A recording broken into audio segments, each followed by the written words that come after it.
So the Gatot again, very common response in the red side, gets picked up too. A great deny from JP as well. So now I'm looking at what Liquid will be pairing up with. So they go dive all the way. Wow. Why does it feel like we're just switching lineups? I know. What the heck? Okay.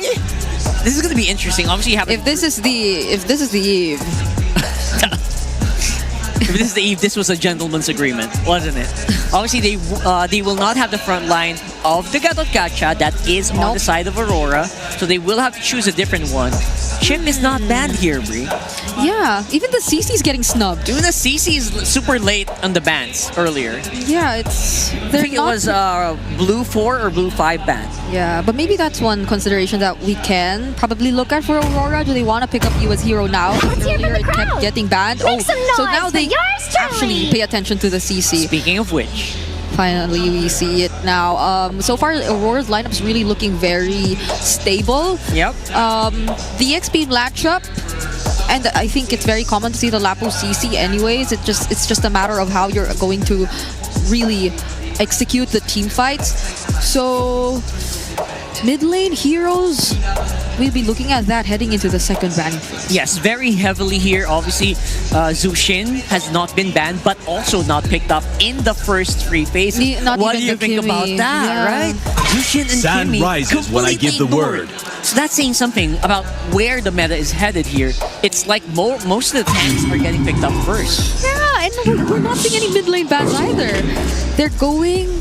or they're actually banning out light heroes instead, which is, I think, also pretty understandable if you want to like secure the amount of room that you want for the Harith right now, because this is already a Lapu Fredrin. So if you put another really annoying frontliner for Liquid, that's gonna be a big headache for Aurora, especially considering that we don't see what Sanji's hero is too just yet. It could be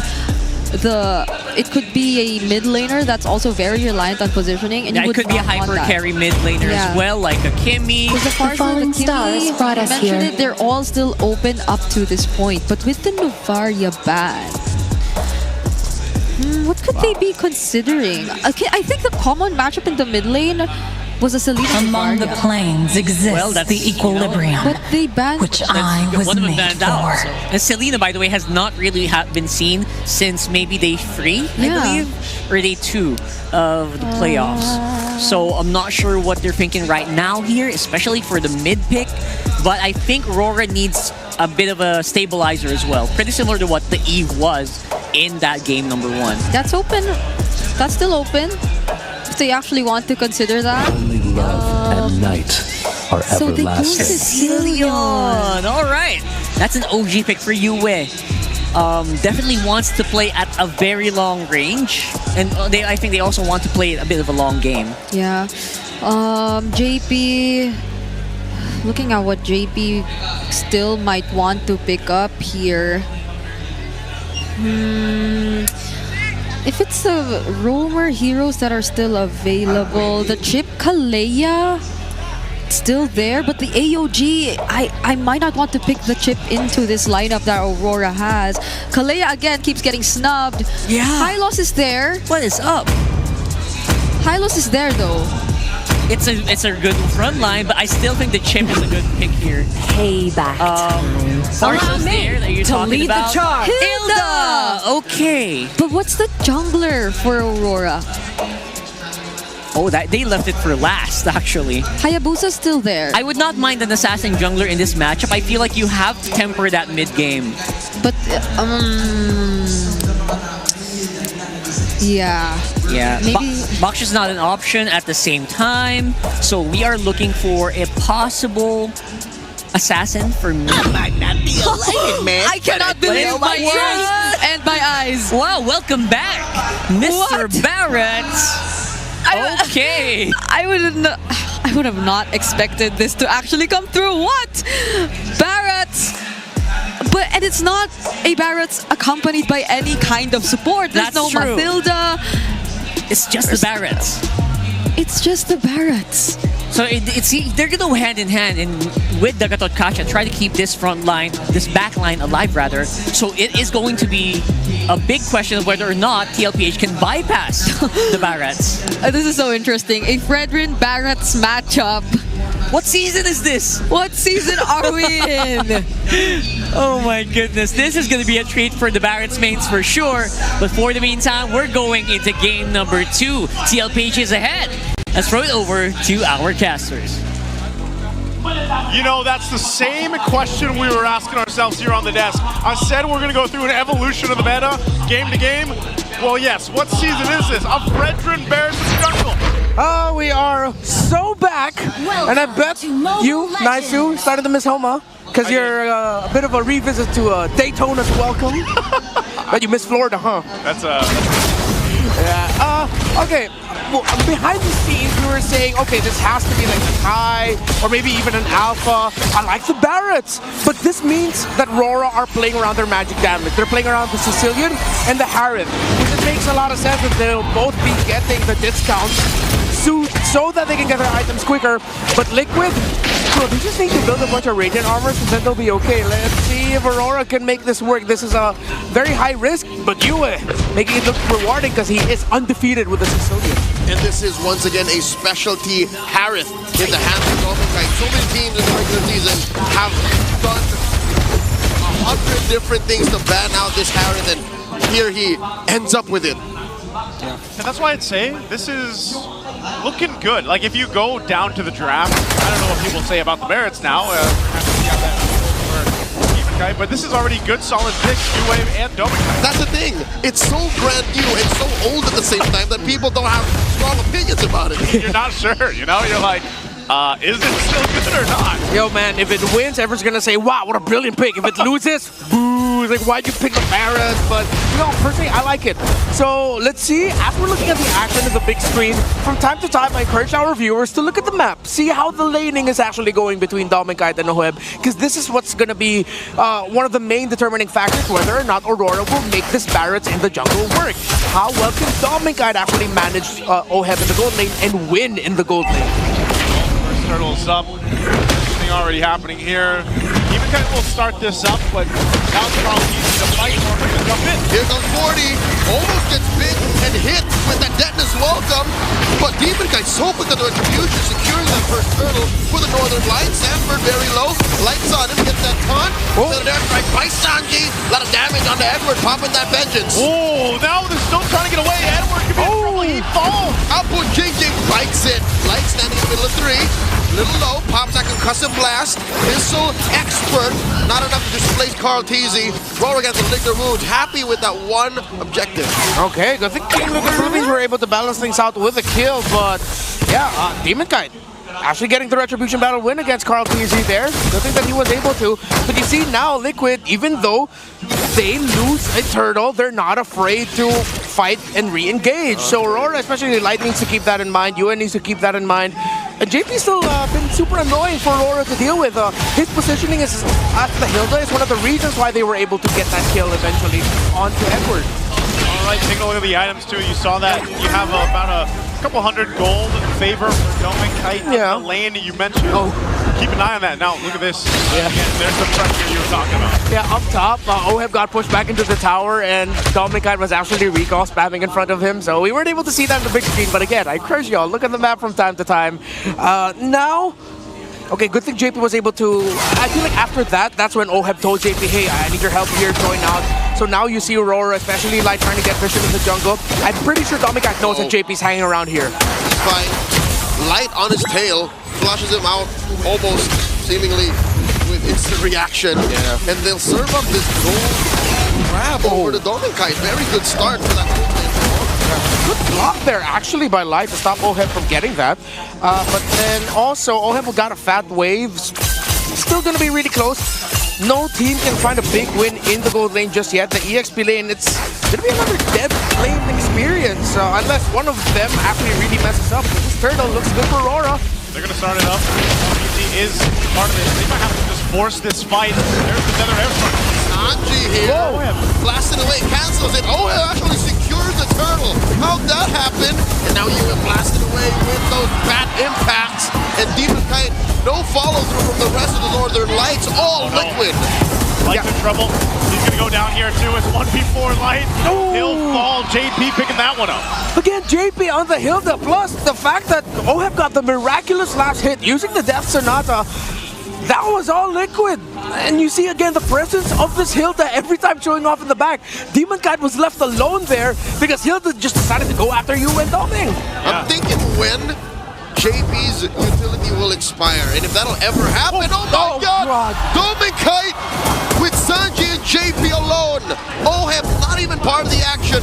Takes him out. What was he thinking? I mean, he's been pressed off of his tier 1 turret, zoned out completely for a while now, and then he ends up going down. JP's locked in. JP is so locked in right now. So are everyone else inside of Liquid. Massive bleed. Now he's the one flexing. This Hilda, again, dude, there's so many problems every team fight. It seems like, yeah, they're looking around the objective, but Yua's always getting left behind. There needs to be a fix in the comms. Watch out for the Hilda first. Accept that maybe going all in, making sure getting the turtle won't be the right play. Slowly go for heroes. Lane Edward on the vengeance. Razor's Wrath not enough to take him down. He's alright. Again, a dead lane, and this is, weirdly enough, good news for Rora. If at least one of your lanes isn't getting beat down, you have time to build up Yue. And in my humble opinion, I think Yue is more of a power player now than he was in Game 1. So at least if Aurora can extend this to past the 16, 18-minute mark, they should be in a better shape compared to Game 1. Yeah, we've seen that Sicilian hand from Yue before. It'll be quite deadly, especially in the late game now, leading into this next objective. Turtles, they can't let that turtle be secured by OHEB again. I don't know if that was the Death Sonata or the Rhapsody that got it, but Carl Teasy setting this one up. That is welcome. Throw in Sanford over into that wall. The Salmon Force by Doming Kite. 40 balls serving up a kill to Yue. JP gonna be up next. Sanji enters back. AOG by Light cancels it. Sanji with the flicker.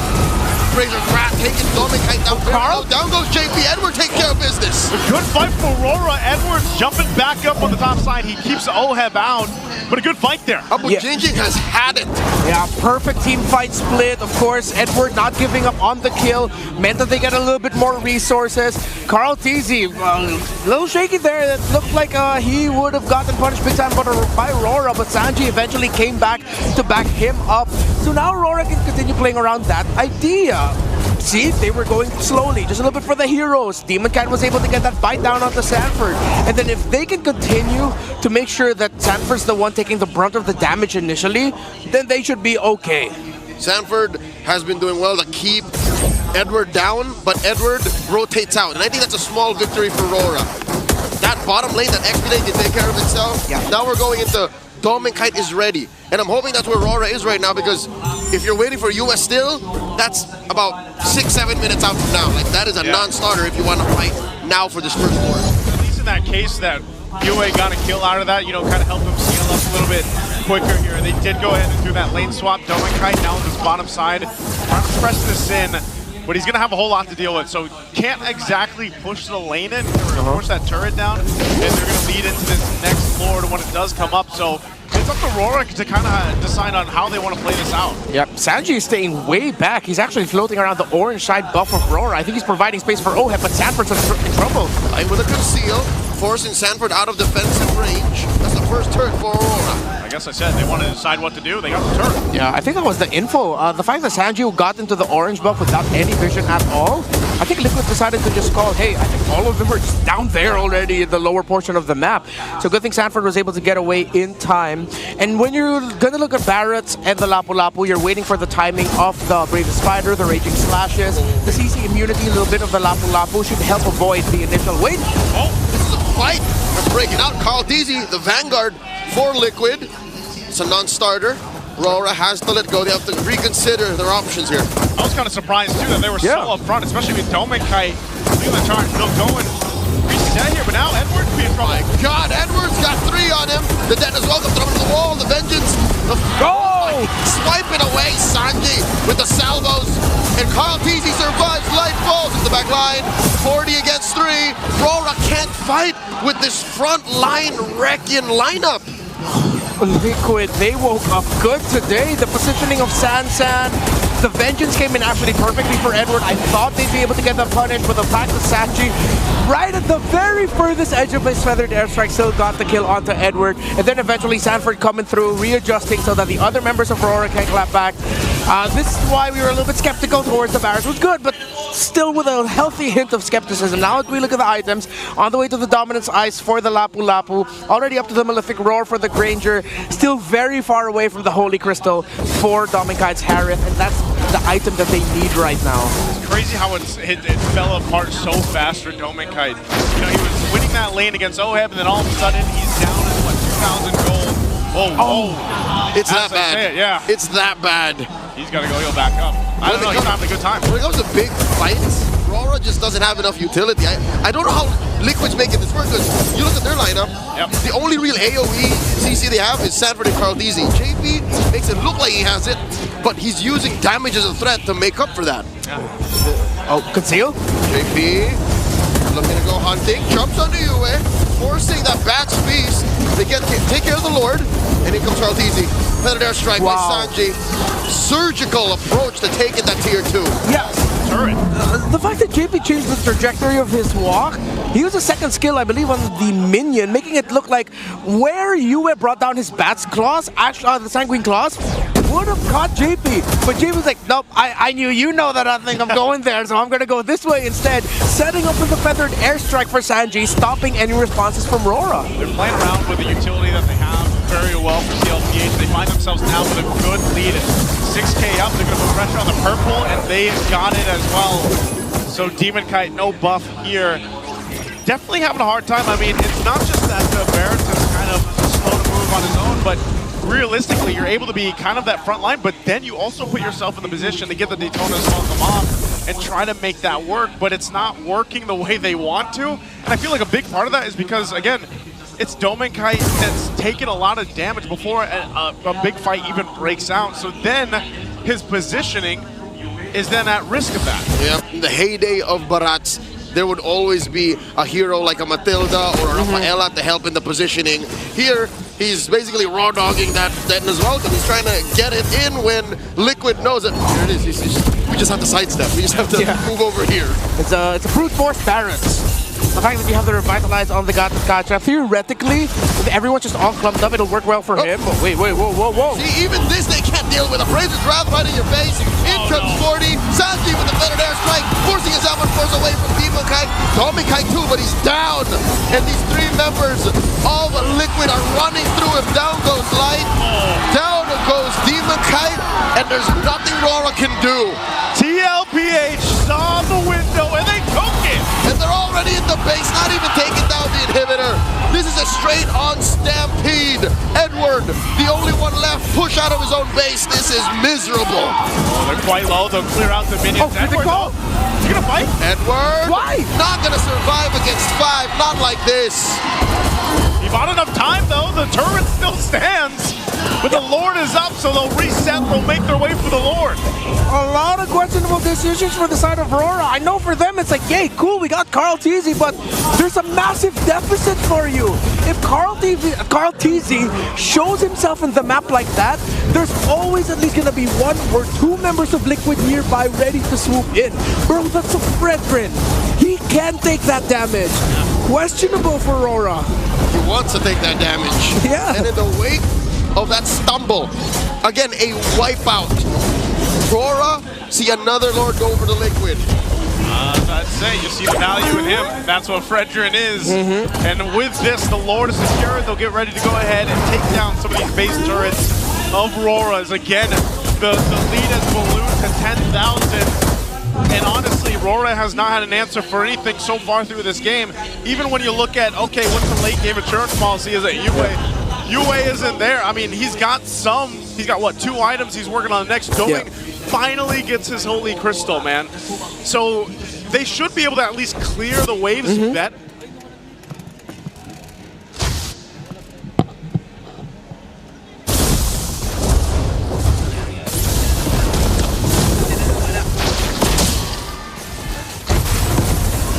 Oh, hold on.